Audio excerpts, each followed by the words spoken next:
This is the hidden threshold, a quiet crossing, a place where practice deepens and belief is examined from the inside. Here, we explore devotion without dogma, discernment without dismissal, ritual without performance, not as instruction, not as certainty, as a lived, evolving path. I'm Veyrin Vale. Let's begin.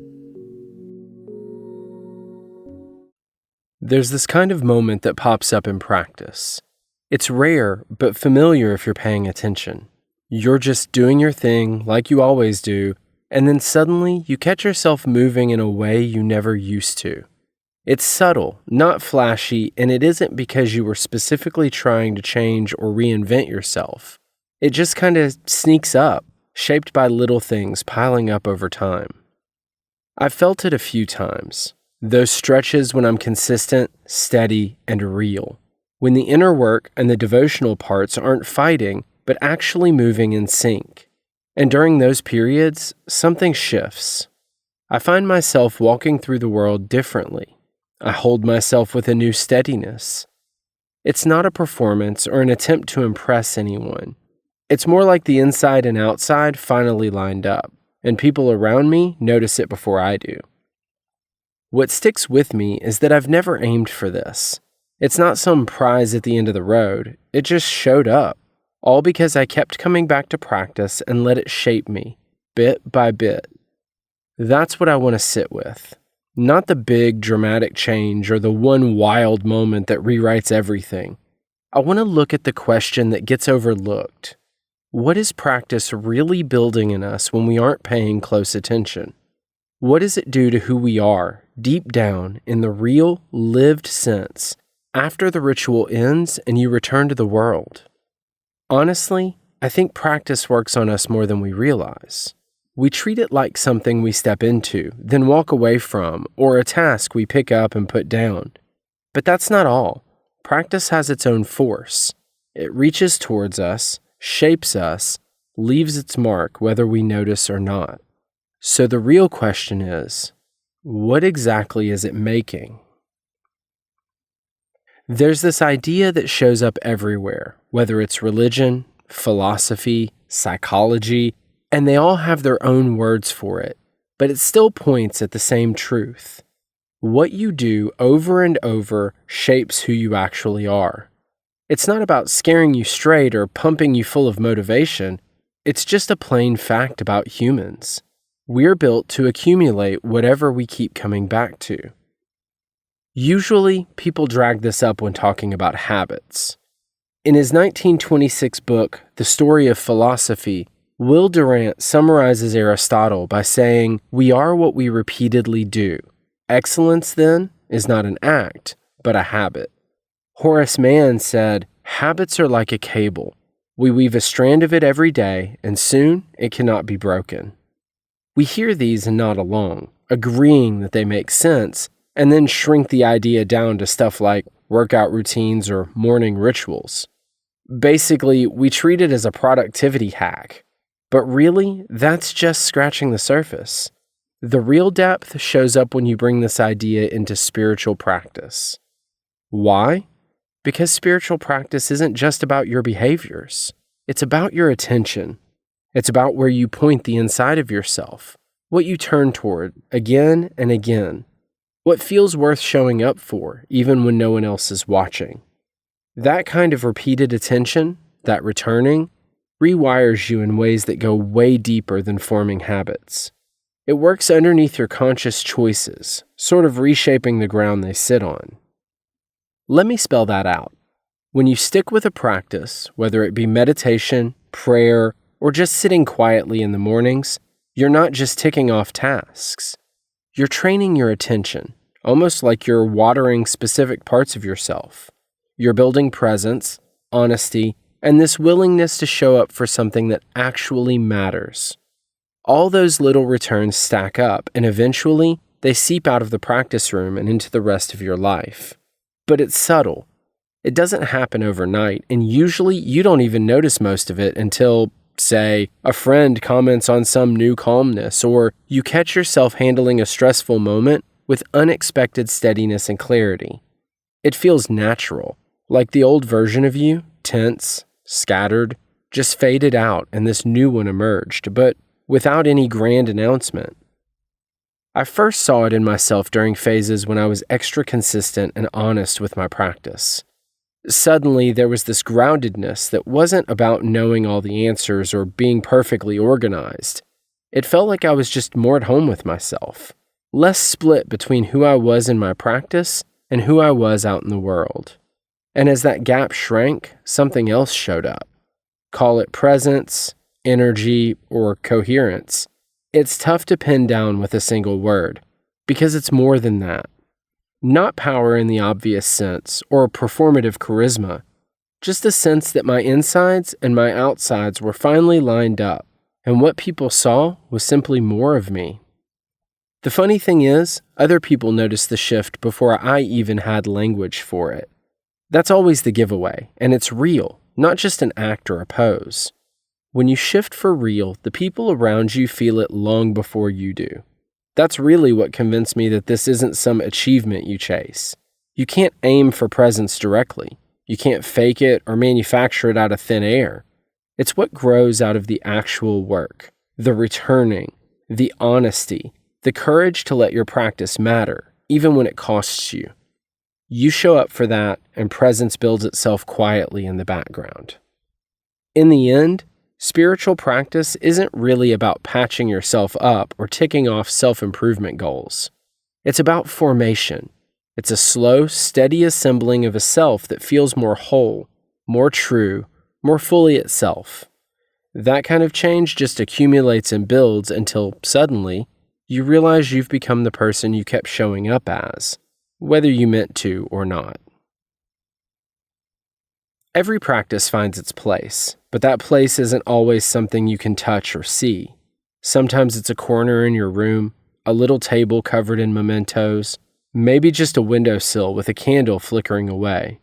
But honestly, it's just as likely to be something less concrete. Maybe a favorite chair, or a kind of silence you set up before starting, or even the way you sit as if telling your body, okay, now we're shifting gears. Wherever or however it shows up, there's usually a moment when you step out of the everyday and into something intentional, a small boundary that marks the start of practice. In my tradition, that spot often turns into an altar. I want to tread carefully here because the word altar comes loaded depending on who's listening. For some people, it means a carefully crafted sacred spot. For others, it sounds strange or unreachable, a thing for someone else, not them. I'm not telling you to build anything particular.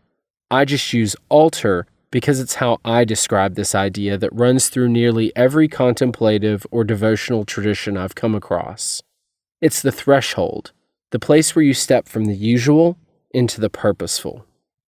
Here's what I picked up after years of watching my own practice space.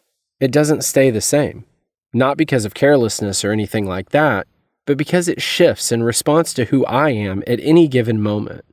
The arrangement I loved 3 years ago now feels hollow and out of tune. Objects that once felt heavy with meaning start to feel less necessary. And sometimes, new things want to move in and take up space. If you're paying attention, these changes aren't random. They're clues, signs about where your practice lives right now, which often isn't the same place it lived before. The threshold moves because you move. That's something I try to linger on.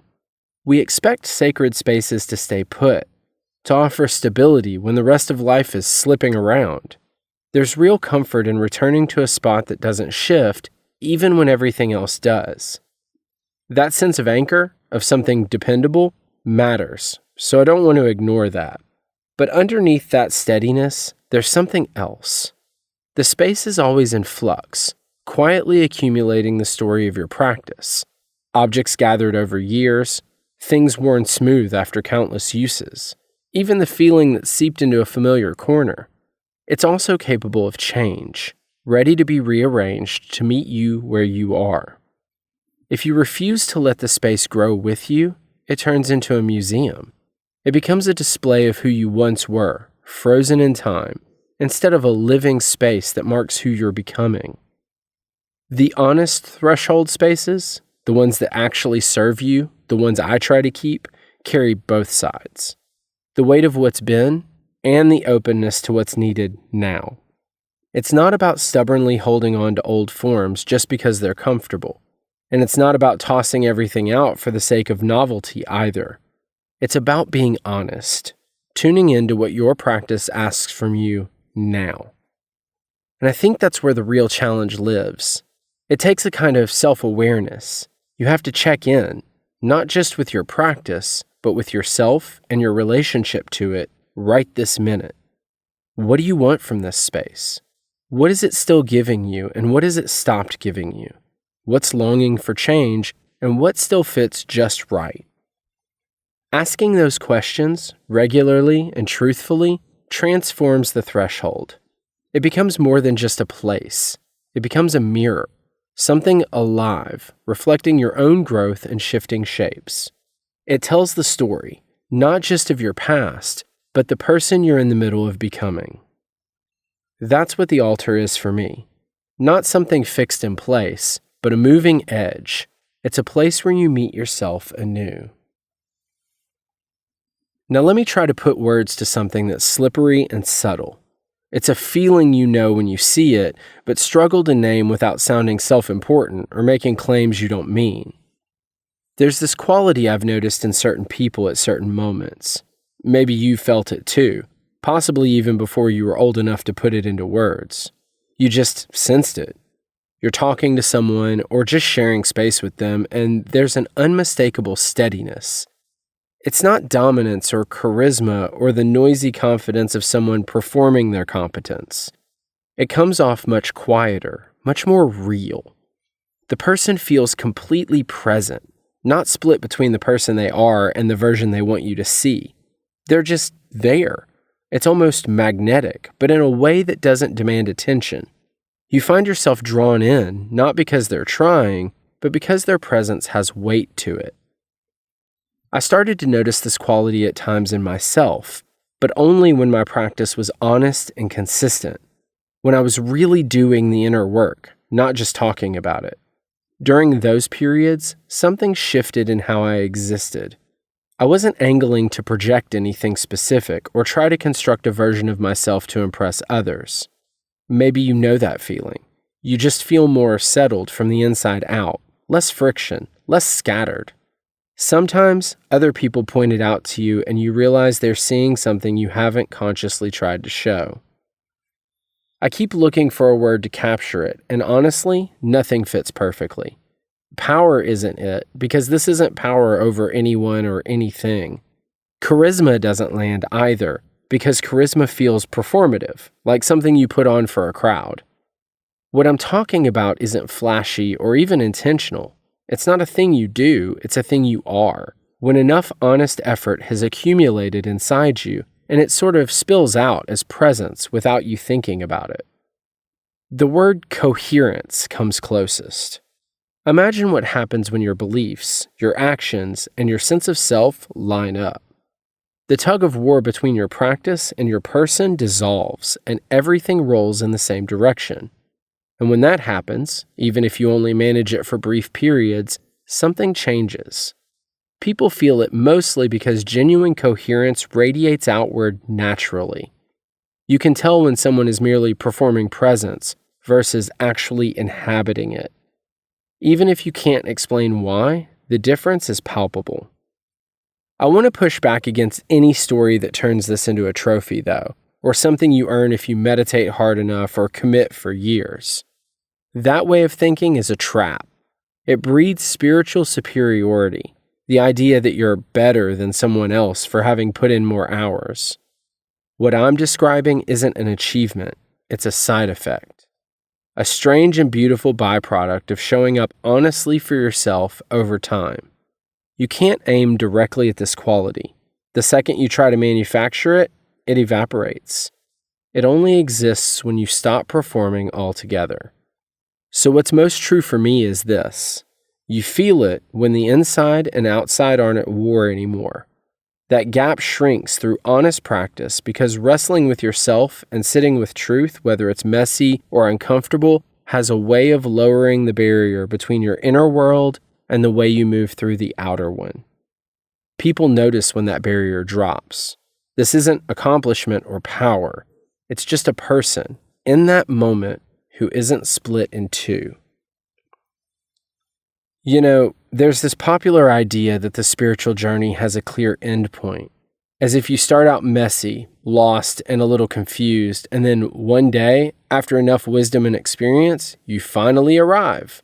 You're done, settled and whole. It's really tempting to believe this story. There's something comforting about knowing all the struggle, all the soul-searching is leading somewhere final, neat, and tied up. For a long time, I clung to that idea, mostly because I wanted it to be true. I wanted the final version of myself, the finished version, to arrive and stay. But that's not how real life works. I've learned, slowly and with a lot of resistance, that identity isn't a destination waiting at the end of all your efforts. It's more like a river you're always swimming in. You don't become a fixed thing through practice. Instead, practice keeps you moving, keeps you questioning, keeps you building and unbuilding the self again and again. That's a huge shift. See, if you believe the goal is completion, then it's easy to think you can finally be done. You can be safe from change, anchored in who you are. But life doesn't grant anyone that kind of security. What actually happens is you're always remaking yourself. Every new experience, every honest moment you show up, every choice about what to let go or hold tight all keeps reshaping you. The practice isn't what makes you complete, it's what keeps you going. That matters. If you're aiming for completion, you treat anything unsettled as a flaw. But continuation is a celebration of the unfinished, the open, the willing to change. It means you're never stuck, never having to pretend you're more done than you really are. Living things, like people, practices, the spaces we make sacred, are always evolving because transformation is just the heartbeat of being alive. Think for a second about the threshold spaces in your life. Maybe an altar, maybe a quiet corner, or some ritual you return to. Those spaces don't stay the same forever. The version that comforted you years ago is probably a little off for who you are now. And what works for you today will shift again as you keep growing. The spaces we make, the practices we keep, change because we change. That's not instability, by the way. That's actual honesty. Being faithful to your real, shifting self. Holding your threshold space rigid, refusing to evolve, stubbornly sticking to rituals that no longer fit, is how we create spiritual museums. Beautiful, maybe, but lifeless. And we know the difference, don't we? We can feel it when we're stuck in a performance of who we used to be, rather than inhabiting who we really are right now. Genuine practice isn't about holding on to a past version of yourself. It's about constantly asking, who am I today? Not who was I when I first started this, not who do I wish I could be someday, but who am I, truly, right now, facing this threshold? What fascinates me most is that just asking that question, even if you don't have a neat answer, is an act of practice. There's real discipline in staying open, curious, and a little uncertain about who you are. Not that tense, self-doubting uncertainty, but the kind that comes with honesty and enough courage to let yourself find out. The person who keeps shifting and wondering is actually more truthful in their living than the one who pretends they've arrived. Because identity, this messy, beautiful thing, isn't a possession.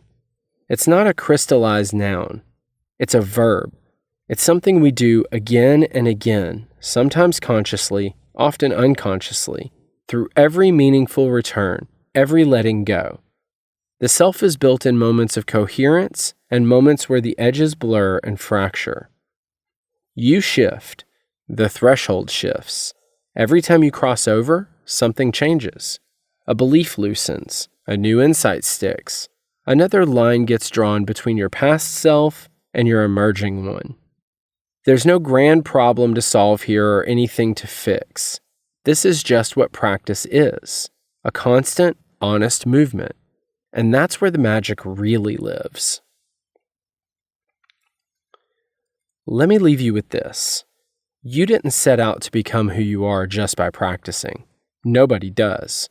You showed up again and again, sometimes every day, sometimes here and there, sometimes barely at all. But showing up changed you. It didn't make you into a final, perfected version. It just made you more truthful, more real. The space you've carved out for yourself, no matter what it looks like now, no matter how much it's shifted, isn't random. It's history. It's proof. It's a live record of where you've been and where you're headed. And yeah, it doesn't look the same as it used to, but that's not a loss. Honestly, it's the clearest sign yet that the practice is actually working. It's pulling you slowly and quietly toward yourself. There's this feeling that sometimes shows up deep in the middle of practice. It's the calm, the clarity, that thing others sense about you before you even realize it. That's not some trick. It happens when the inside and outside line up for once, when all that internal effort finally spills out, whether you want it to or not. It's not a reward or accomplishment. It's just you, the most honest you. The threshold keeps shifting. Don't worry about chasing it or holding it in place. That's just what happens when you're actually practicing. You cross it, you change a little. Cross it again, and it moves. At some point, you figure out that the threshold isn't something to beat or conquer. Instead, it's the practice itself. The crossing is the whole point. So wherever you are today, whatever threshold you happen to be facing, that's exactly where you should be. Not because you're done, but because that's where your work is right now. And your practice, it's enough. It's always been enough. If something here stayed with you, you don't need to resolve it. Let it unfold in its own time. There's also writing from this same place, brief letters on Substack, and longer reflections on Medium. I'm Veyrin Vale, and this has been The Hidden Threshold, a project of Obscura Meridian.